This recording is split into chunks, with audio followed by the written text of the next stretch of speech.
Prosseguindo no estudo da Arqueologia do Mundo Bíblico 2, estamos estudando a lição 3.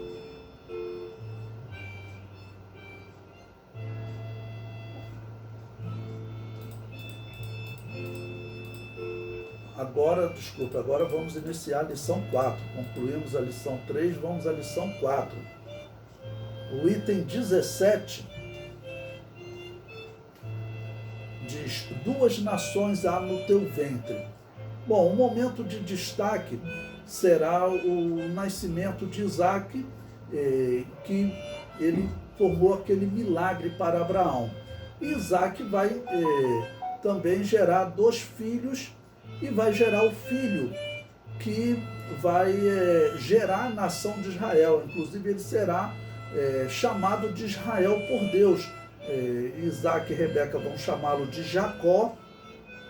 É um nome bem controverso, tem dicionário, já vi pessoas até não aceitando que o nome Jacó signifique aquele que mente, aquele que subverte, né? Porque eles perguntam por que a mãe colocaria no filho um nome tão negativo, ok?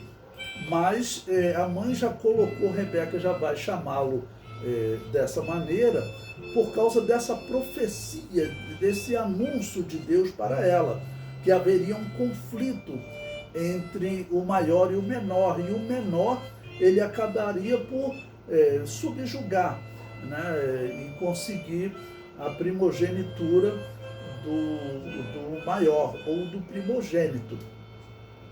Bom, por que Deus abençoa Jacó e aborrece Esaú?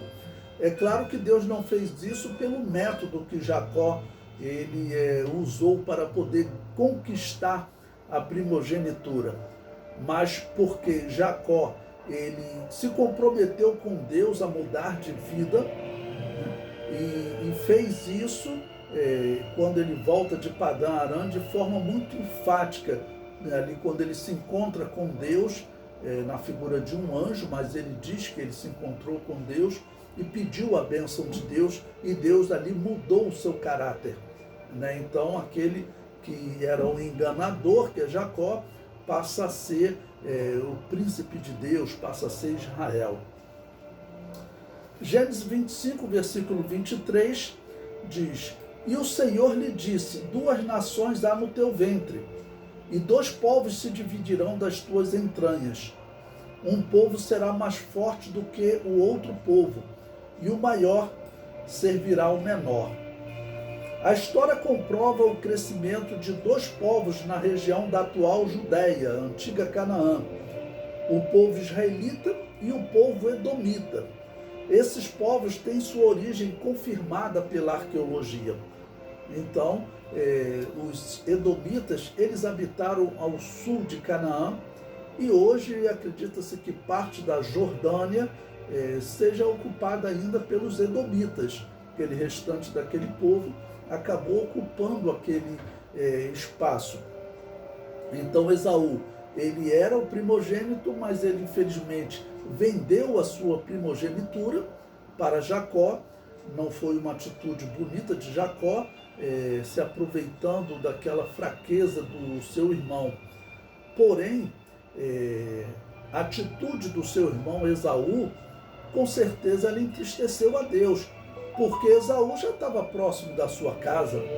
Se ele desse importância à sua primogenitura, que significava a bênção de Deus, ele não precisava vender a sua primogenitura. Se ele viu o seu irmão fazendo um guisado, ele já tinha chegado na civilização, já tinha chegado na casa do seu irmão. Então a sua casa certamente ficava próxima. O que ele fez? Infelizmente, ele desprezou a sua primogenitura. Ele foi ali, Jacó se aproveitou da sua dificuldade, mas ele infelizmente desprezou a sua primogenitura e acabou perdendo então a bênção de Deus. Item 18, o nascimento de Jacó. Bom, nasceu quando Isaac contava com 60 anos. Logo conclui-se que ele nasceu em 1892, tá bom? Porque Isaac, ele nasce, né? Você somando, subtraindo 80 anos, o nascimento de Isaac foi em 1952. Então, o nascimento de Jacó, você subtraindo 80 anos, ele chega a 1892. Vamos lembrar que Isaac, ele casou com 40 anos de idade, tá bom? Ele casou com 40 anos de idade. Então, aqui nós estamos conseguindo uma cronologia e significa que o nascimento de Jacó já são cerca de 200 anos depois da chamada de Abraão.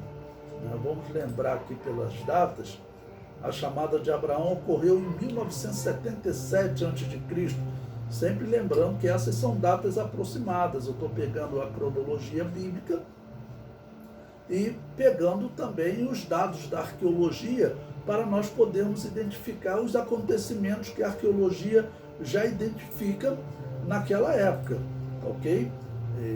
Então, como Abraão foi chamado em 1977, o nascimento de Jacó, já sendo em 1892, então já são aí cerca de 100 anos, né? Deixa eu fazer aqui exatamente, 1977 menos 1892, na verdade 85 anos. Então, o nascimento de Jacó vai ser destaque exatamente porque nele nasce a nação de Israel.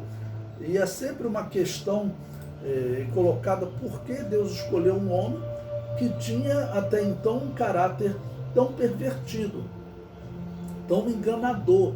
Ele enganou seu irmão, né? Ou se aproveitou da fraqueza do seu irmão, enganou seu pai para pegar a bênção, depois enganou seu sogro. Então, por que Deus escolheu esse homem? Bom, porque Deus viu que esse homem, ele determinou um ponto da sua vida que ele mudaria o seu caráter. Ele iria agir diferente a partir daquele momento.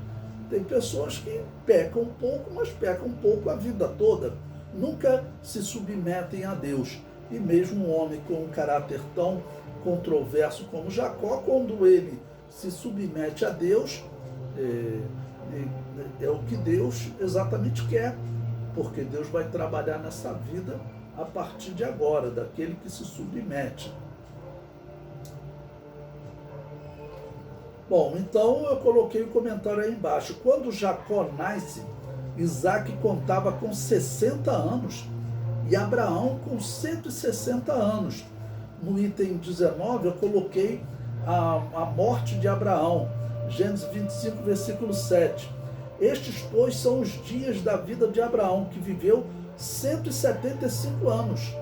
Ou seja, quando Jacó nasce, Abraão ainda estava vivo, né? Então ele morreu com 175 anos. Os homens tementes a Deus, eles sempre viveram mais. Nós chegaremos um momento que nós veremos os israelitas chegando no Egito e os egípcios ficando espantados com a longevidade, né, de Jacó. E o mesmo vai acontecer também com José. Diz a história que a média da vida lá no Egito era de 40, 50 anos. Então, quando você encontra homens vivendo 100, 130, 175 anos, era realmente anormal para aquela época. Bom, então eu coloquei embaixo, como Abraão nasceu em 2052 a.C., ele morreu em 1877 a.C. Morreu com Jacó já tendo nascido.